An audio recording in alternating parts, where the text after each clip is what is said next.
Hi guys! Magandang araw sa nating lahat at sa video na to ay tuturo ko sa inyo kung paano tayo makakapagpalit ng ating pangalan dito sa ating Facebook. Kung kayo ay hindi pa marunong magpalit ng inyong mga pangalan sa inyong Facebook, narito ang video para ituro ko sa inyo kung paano tayo makakapagpalit ng inyong mga pangalan sa Facebook. Narito ang video. Ang una nating gagawin ay pumunta lang kayo sa inyong Facebook account at pindutin niyo yung tatlong guhit dito sa may bandang kaliwa. Then, saka nyo pindutin ang inyong settings.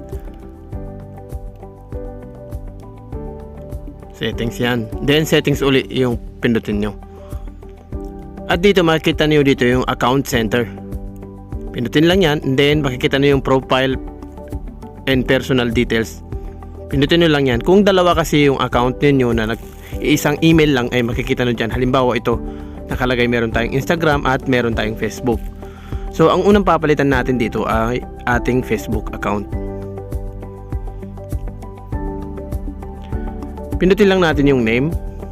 Then, yung first name, ilalagay nyo ngayon kung ano yung gusto nyong pangalan. Halimbawa, itong ilalagay natin. Then, yung middle name natin. Siyempre, yung last name. Then, saka natin pindutin yung review. Change. Para kung tatanggapin, di mas okay. So magbibigay sila ng pwede nating ilagay. So mamili lang tayo dito sa tatlo na to. Saka natin pindutin yung save kung nakapili na kayo.